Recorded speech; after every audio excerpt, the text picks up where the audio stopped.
275회 신성 로마 제국, 슬라브 민족의 모라비아 공국.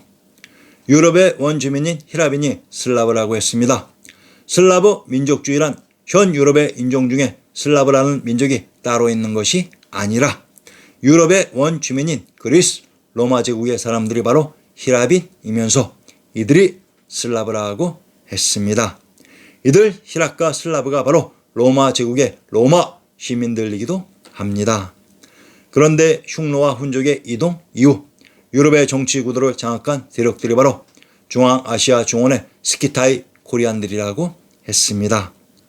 훈족의 이동 이후 유럽은 서해 북해 중원의 연합정부가 들어섰지만 실제적으로는 이스탄불에 계셨던 중원의 황제들에 의해 통치되고 있었으며, 이러한 통치 구도를 벗어나 서해의 히랍 슬라브인들이 독자적인 정치 구도를 만들기 위해 반항한 것이 바로 유럽의 히라빈인 슬라브의 민족주의였습니다.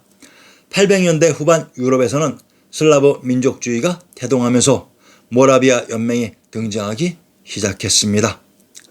중앙아시아 중원의 정치 구도, 서해인 유럽에서 히라빈인 슬라브의 민족주의가 태동해서 움직이고 있을 때 중앙아시아 중원은 대진국 발해가 5대 19개 혼란기를 모두 평정하고 송고려를 건국한 시기였습니다. 이때 천하의 중심 대법왕청인 금성천주의 왕이신 천황님께서 유럽의 분란을 걱정하시고 중원의 천자인 황제에게 서쪽으로의 친정을 지시하시니 이것이 바로 신성로마 제국의 태동인 마자르의 이동이었습니다. 마자르란 신성로마 제국의 주춧돌인 현 헝가리인들을 마자르라고 합니다. 마자르가 과연 무엇일까요? 우리 역사 속의 말갈이입니다. 이들이 바로 훈족 이동의 주체이며 몽골이고 중앙아시아 중원에서 이동했던 우리 역사 속의 말갈이었습니다. 이들이 있었던 곳은 러시아 지역입니다. 헝가리의 마자르가 말갈이며 몽골이고, 이들은 중앙아시아 투르크메니스탄에서 러시아인 북해로 이동한 코리안들이라고 했습니다. 그래서 이들이 자신들의 직계조상인 중앙아시아 중원 황제의 명을 그대로 따르는 것입니다. 현재의 헝가리와 불가리아는 동일한 유체의 혈연들이며 우리와도 직접 연결되어 있습니다. 카르피니의 역사서에 몽골의 부족을 예카, 수, 메르키트, 메크리트라고 합니다. 수년 전 헝가리 부다페스트의 다뉴브강에서 유람선이 침몰했을 때 다수의 코리안들이 죽는 참사가 벌어졌고, 그곳 배가 침몰한 장소의 다리 이름이 바로 메르키트 다리였습니다. 헝가리가 바로 몽골이었습니다. 신성 로마 제국. 자, 그러면 이들 마자르인들을 지휘했던 지도자는 과연 누구였을까요?